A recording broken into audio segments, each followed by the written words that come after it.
We're You know, talking about communication, right? yeah, We're yeah. still talking about communication. Get your mind out the gutter, girl. Right.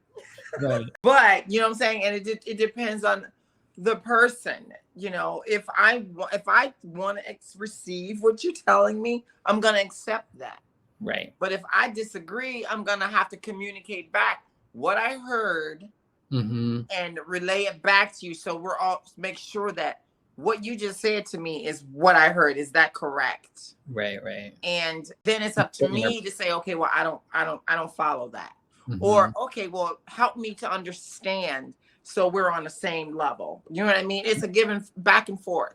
Mm-hmm. Does that make Yeah, sense? yeah, totally. It's the interpersonal relationships with one another. It's like the idea, like if you're managing a project and you're working with a lot of different people, you can't address people the same way. You know, Yes. you have to be able to adapt with different people in order to help them do their job better, and for you as a team to get your, the things. And sometimes, some people are really like, put together and everything has to be whatever. And then you have people that might be more creative that are like a little whatever. And it takes all of that in order to really make a beautiful anything.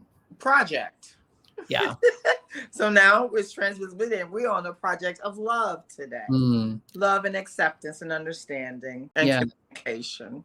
And I think queer folks, or even like trans folks, I think in general, I think us being able to have these different experiences as living as men and women, or being perceived as men or not, women, or all these sorts of things. Like, I think it allows us to be a little bit more empathetic. And I think we have more to draw from when we're having relationships with people, right? Where, I don't know, I feel like that it's a gift in a lot of ways. Now, this one is probably going to get us some cussing out today, but somewhere during my REM, I heard something somewhere state that trans people are the balance between masculine and feminine.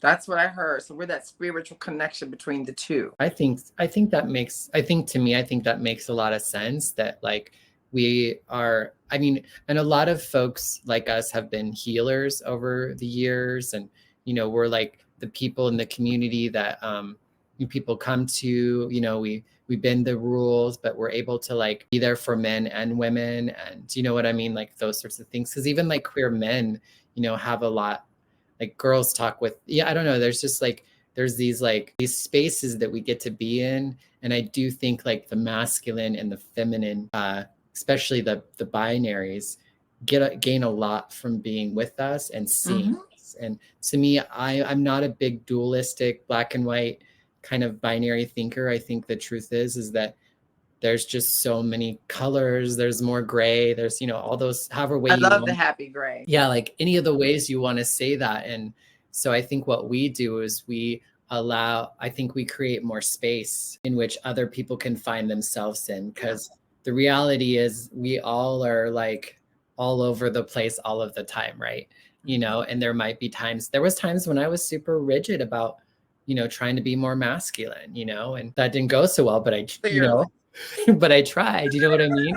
Like, and that's okay, because that was, I would have loved to have been a fly on the wall for that. Oh my God, there's photos. But it's so interesting how like when you're like that way, you're like too much of a girl, and then you transition, and then you're too much of a man.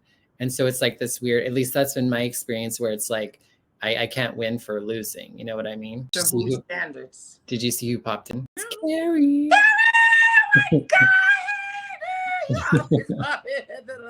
I know. I get so excited. I know, it's exciting. I was excited to see you too, Carrie. We need some saving, huh? We're talking about trans visibility. So if you have any questions about that, feel free to bring them up. I know we've connected through the Wrens, so this is a little, immersion, I think, but hey. Yeah, and Carrie, let me tell you something, girl. You are family. We accept you because you're awesome. That's all it is. Yeah. We won't awesome people like awesome people. Exactly. We're not going to hold it against you. Yes. So I agree with you, Bonnie. For me, I don't have a lot of what you're going through in my life nowadays. But when I was first transitioning, the hard part, get before I got the softness, before I got, the femininity, Mm, all of that gorgeousness, no, rubbing it all in. no, I'm just kidding. But you're welcome. It was hard, so I understand what it's like, but I'm not at that point anymore in my life. Mm-hmm. But just because I know what it's like, I've been there, I have that empathy, and it'll never go away because it is a part of me. It would always be a part of me. But you give me hope that it can be different, that it doesn't have to be It this does way not. the whole time. No, it doesn't. Right. Which is a lot of what like visibility is so important, is because like for me, I've often said it is like I lacked, like I knew there was something more about me, but I couldn't figure it out on my own. And it took me having to see it in other people, or parts of me in other people, in order to begin to pull the whole of me together. You know what I mean? Yeah. Because I think growing up where I grew up in a very small town, and with the same people, we all looked alike, talked alike. You know what I mean? Like all those sorts of things. But I never really quite fit there.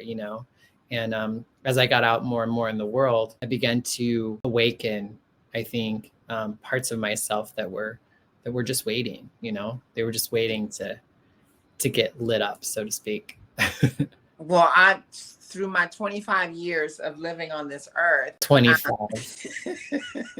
I have known a lot of trans women. I have seen a lot of accomplishments for trans women through trans visibility, and I can never remember names because life. I think that was the alcohol back then. But there was a woman who was the first transsexual who transitioned, who unfortunately didn't make it through that. And then there was the tennis player who did women's doubles for a while, which was a major accomplishment. And so down the history line, we have seen women, or there was a black male, female to male that was in jazz that was very popular in the 20s. I can't remember names, but we have been here. We've always been here. And gender We've been nonconformity. attacked back then, and we're being attacked now. And so and I'm going through this to say is that out of all of these people, your name now is on the books. And that is because you are making strides to say, I am here. Your beautiful production company. I'm going to plug that in. What's the name of it? Anyway. But for the things that you're doing, you know what I mean? You're working hard. You're showing people that it's okay. You're fighting for trans rights. Right. You're one of my favorite people that I can say today in my life, because you stand up and you show up, and I'm so proud of you for that. So stop it. Yeah, I just want to put that out there for you I see you. I appreciate that. I mean, I think, what was I gonna say? Oh no, how do I follow that up?